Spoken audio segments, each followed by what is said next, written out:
Bueno, vamos a resolver un problema de ingeniería ambiental que resulta muy interesante porque permite entender bien cómo funciona un proceso de tratamiento de aguas residuales domésticas.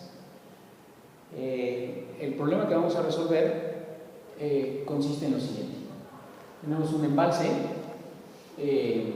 o una laguna, como quieran, al cual ingresa materia orgánica asociada a un gasto Q. Estas serían las aguas residuales domésticas ingresando al sistema. Y le egresa mediante un gasto de salida Q, básicamente es el mismo que no es básicamente, es el mismo que de entrada, una concentración G de la misma materia orgánica, de modo que una característica del sistema, para hacer todo el programa muy sencillo, es que la concentración dentro del embalse o la laguna va a permanecer homogénea dentro de él, o sea, tenemos un sistema bien mezclado. De modo que la salida la concentración de la salida es la misma que la concentración dentro del embalse. De lo que se trata es de obtener una expresión que permita calcular la concentración de materia orgánica a la salida. La materia orgánica se degrada siguiendo una reacción de primer orden, como veremos en un momento. El término F representa el término de fuente, en este caso es una fuente negativa porque va a haber remoción de la sustancia a través de la degradación. Es importante entender que la degradación la llevan a cabo microorganismos que viven dentro de las aguas que están aquí en este sistema, en esta laguna, y la eliminan comiéndosela, básicamente, de eso estamos hablando, de modo que la concentración a la salida va a ser diferente de la concentración de entrada. Entonces, para resolver este problema, como les comentaba, vamos a hacer un balance de masa.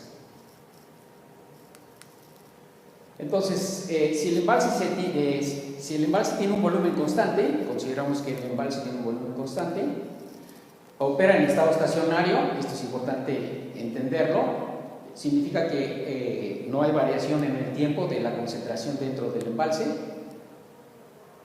de modo que tampoco hay acumulación de materia dentro del embalse. En otras palabras, la concentración permanece constante, no nada más en el tiempo, como dijimos ahora, sino también en el espacio, y por considerarse que el sistema está bien mezclado. Entonces nos piden obtener una expresión para la concentración a la salida del embalse.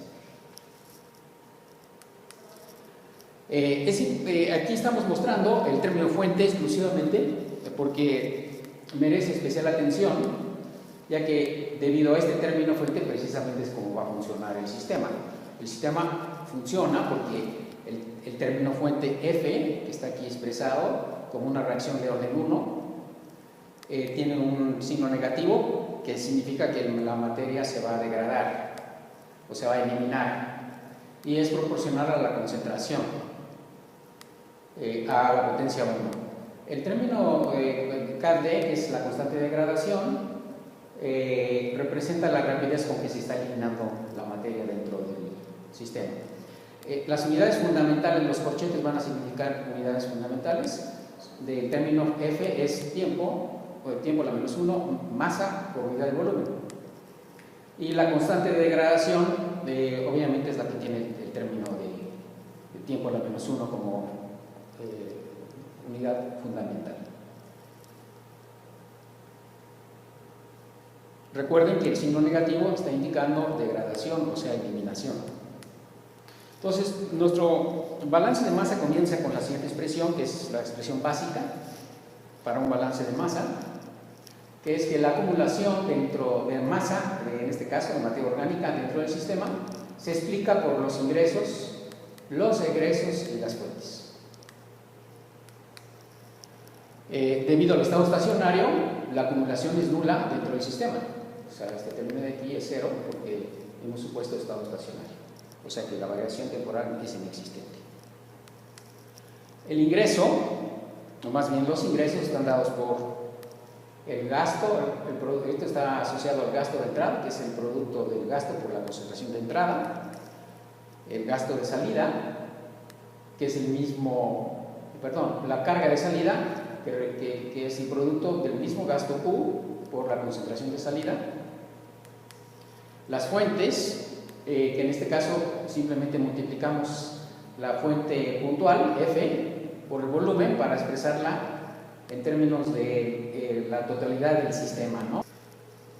Entonces, el balance de masa queda expresado de esta forma: la entrada asociada al gasto, la salida asociada al gasto y el término de fuente, que es la eliminación de la materia orgánica por medio de la degradación.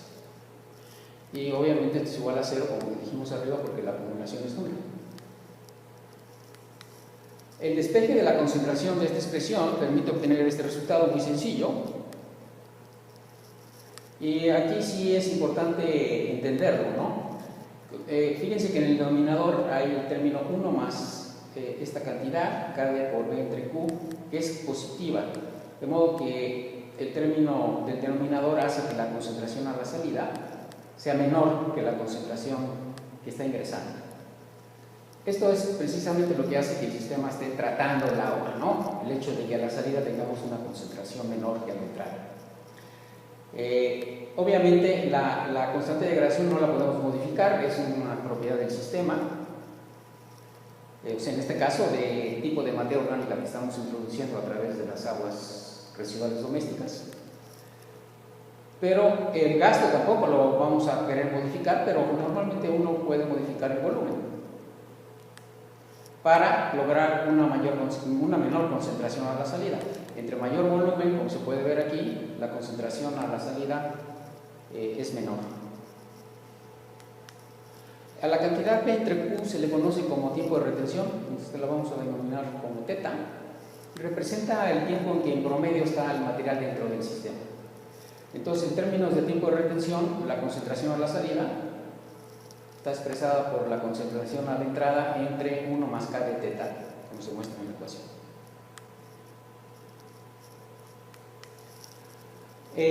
Podemos calcular la eficiencia de tratamiento de nuestro sistema usando la definición de eficiencia de tratamiento. La vamos a denotar con la variable eta-t, y representa el material eliminado entre el material ingresado. Obsérvese que si el material eliminado es igual al material ingresado, la eficiencia sería del 1 o 100%, y si no hay material eliminado, pues la eficiencia es 0. De modo que la eficiencia de tratamiento es una variable que cambia desde el valor de 0 hasta el valor de 1. Si aplicamos la definición de material eliminado, aquí, material eliminado será la diferencia entre la concentración de entrada y la concentración de salida, y dividimos entre el material ingresado, entonces nos queda esta expresión. Si usamos nuestro resultado anterior, que está aquí, se repite en esta expresión, lo sustituimos en la expresión de la eficiencia de tratamiento, entonces resulta que la eficiencia de tratamiento solamente va a depender de la constante de degradación y del tiempo de retención, a través de la última expresión aquí mostrada. Ahora vamos a hacer un pequeño ejemplo numérico con usando esta expresión que acabamos de obtener. Entonces, ¿qué superficie deberá tener una laguna con una profundidad de 3 metros para alcanzar una eficiencia de tratamiento del 70%, tratando un caudal de 0.1 metro cúbico por segundo? La constante de degradación tiene un valor de 0.3 día a la menos 1, y el caudal expresado en metros cúbicos por día, de modo que todas las unidades que sean congruentes en el problema, es de 8.640 metros cúbicos por día. Entonces nos están preguntando qué superficie necesitaríamos. Necesitaría el sistema tener con una profundidad de 3 metros para alcanzar esta eficiencia del 70%.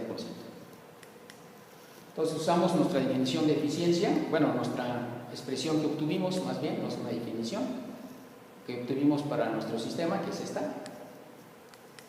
Y de aquí despejamos el tiempo de retención.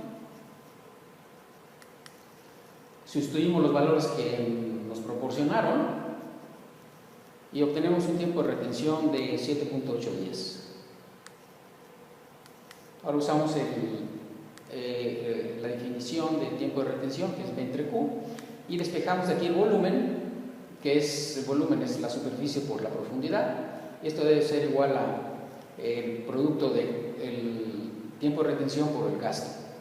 De modo que si sustituimos los valores que nos proporcionaron, obtenemos una superficie de aproximadamente 2.25 hectáreas. Con una profundidad de 3 metros, nuestro embalse tendría una eficiencia del 70%. Aquí pusimos esa cantidad como 0.7 para expresarlo en términos que no fuera de un porcentaje.